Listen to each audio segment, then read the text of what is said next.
Hey everyone, so it's been, wow, just about a month now. I am with the new iPhone 17, and every single year there's just so much noise around the new iPhones.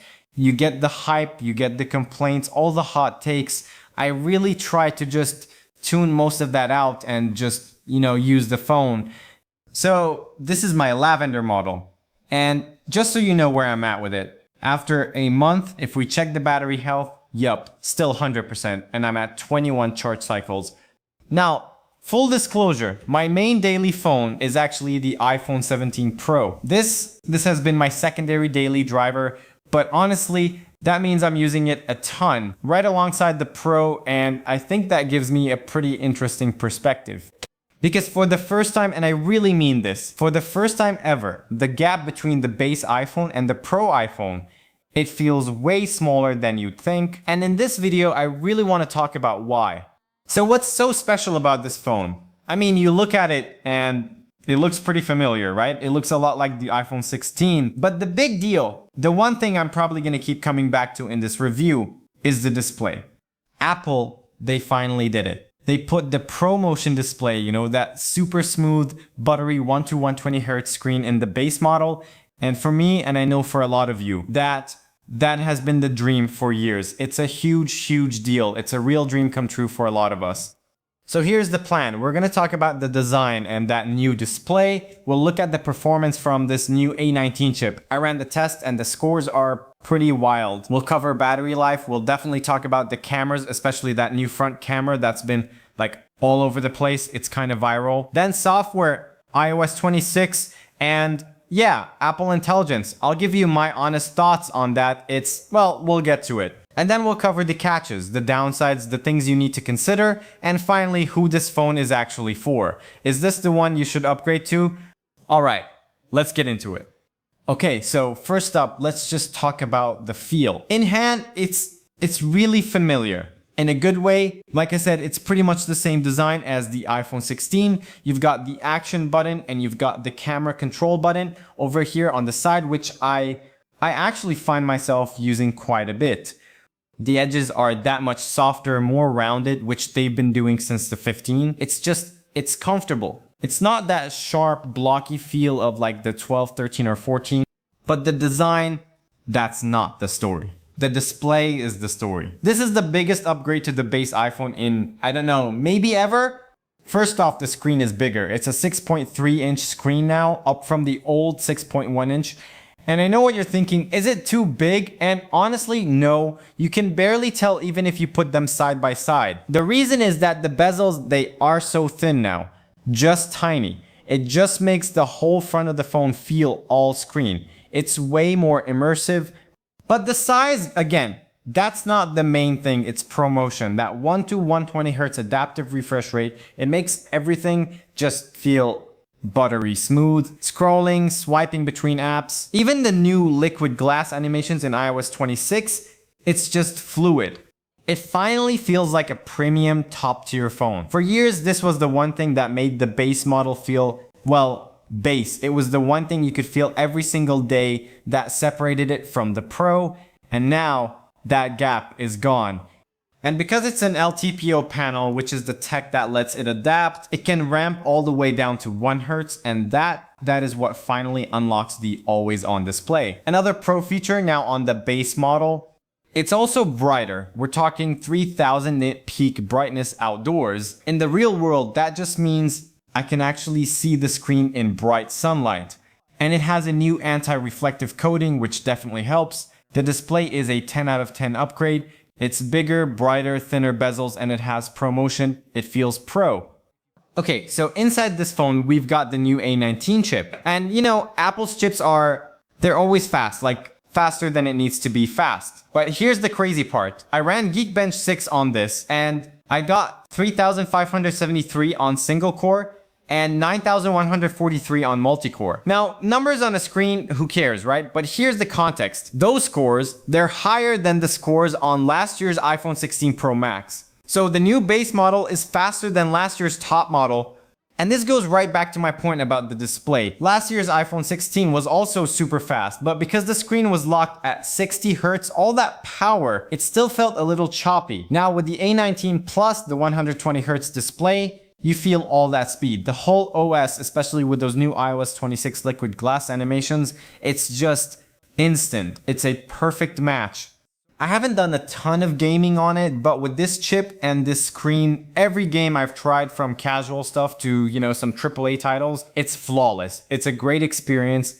Now, all that power and that bright 120 Hz screen, what about the battery? Because ProMotion can, sometimes use more power. Honestly, it's solid. It's really, really good. Like I said, I'm at 21 cycles, 100% health. On the days I did use this as my main primary phone, it's an easy all-day phone, no problem. I'm not a super heavy user, but for my, normal day of use, I'm easily ending the day with 20 to 30% left. I've seen some lab tests that put it at like 21 hours of video playback, which is just, it's marathon level stuff. No complaints from me at all. Alright, let's flip it around and talk cameras. We've got the dual camera system, and the new thing this year is that the ultra-wide sensor is now also 48 megapixels, just like the main lens. And it's fine. I mean, don't get me wrong, it's a great camera. The photos are sharp, colors are great. But if I'm being really honest, for most of the pictures I take, which are with the main 1x lens, I can't say I notice a huge difference from last year's 16. It's a good, reliable, incremental update. There are some new software tweaks like dual capture mode, it's pretty fun. You go into the camera app and it lets you record with the front and back cameras at the same time. It saves it as one video file, like a picture-in-picture. So if you're like vlogging or filming a reaction to something, it's a really cool native feature to have. But the rear camera isn't the one I'm excited about. The front camera, this is the real functional upgrade this year. This is the one that went viral, and for good reason. It's a new 18 megapixel camera, but the magic is the new square sensor. So what does that mean? You know how awkward it is to take like a big group selfie? You're all trying to get in the frame, so you have to turn your phone landscape and then you're fumbling for the button. It's a mess. Well, this new sensor, it fixes that. Because the sensor is square, you can hold your phone vertically, like you normally do, and the camera can still capture a horizontal landscape style shot. It'll even auto expand the frame when your friends jump in. It's a software crop from that bigger sensor, but it's so smart. It's a classic Apple thing. And I really believe we're gonna see a lot of Android phones trying to copy this trend. It's a genuinely useful, fun feature that I use all the time. Quick note on software, it's running iOS 26. The big visual change is this new liquid glass style. All the menus and notifications are kinda translucent and animated. I actually really like it. I think it looks fresh. And paired with the 120 Hz screen, it feels really fluid. I know some people find it distracting, but I'm a fan. Okay, but let's talk about the big one. Apple Intelligence. First thing you need to know, yes, the iPhone 17 and its A19 chip fully support all the Apple Intelligence features.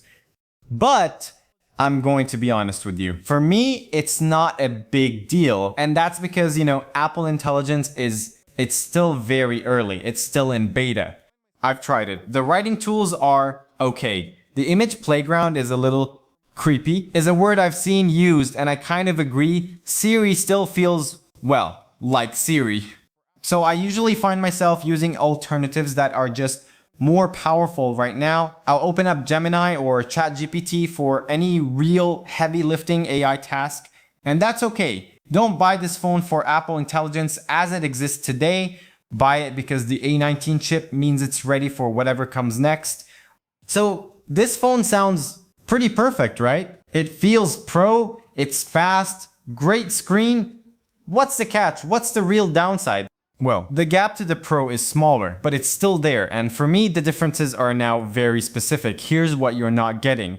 Number 1, no telephoto lens. This is the big one. You get the 1x, 2x main lens, and the 0.5x ultra wide. You do not get a dedicated optical telephoto lens. All your zooming, that's digital. Since my main phone is the 17 Pro, this is the number 1 feature I miss. You also don't get the Pro video features like ProRes or ProRAW, but let's be honest, most of us aren't using that.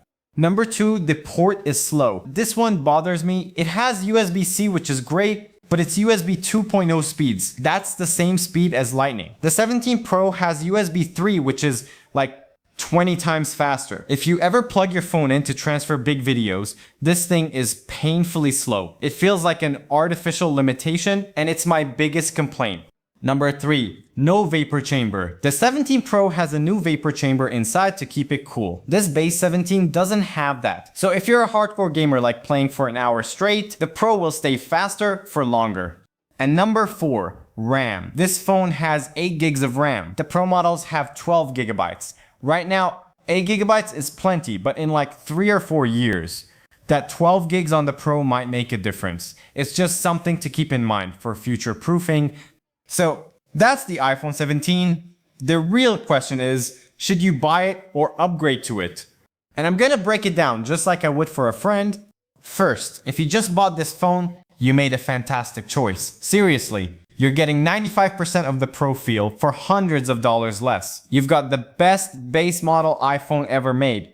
If you have an iPhone 16, don't upgrade. If you have an iPhone 15, it's a maybe. Your phone is still great. The only reason to upgrade is if you're really jealous of that 120Hz ProMotion screen. And I gotta tell you, once you use it, it's really hard to go back to 60Hz. Okay, but if you are still rocking an iPhone 11, 12, 13, or even a 14, this is the one. This is the upgrade you have been waiting for. Think about what you're getting all at once. You're jumping from that 60Hz screen to a 120Hz ProMotion display. You're getting a massive performance leap. You're getting the modern design, the action button, and dynamic island. You're finally getting USB-C. You're getting dual 48 megapixels camera and that awesome 18 megapixels front camera. And you're getting 256 gigabytes of storage to start for the same price as last year's model. Here's my main takeaway. For years, the base iPhone, it felt crippled on purpose. They kept that 60Hz screen just to make the Pro seem better. This year, the iPhone 17 doesn't feel crippled. It doesn't feel base. It feels complete. The gap between this and the Pro is now just about tools, a telephoto lens, a faster port, but the experience, the feel, and that makes this, in my opinion, the smartest buy and the easiest iPhone recommendation I've made in years. Anyway, those are just my thoughts. Let me know what you think down in the comments. Thanks so much for watching, and I'll see you in the next one.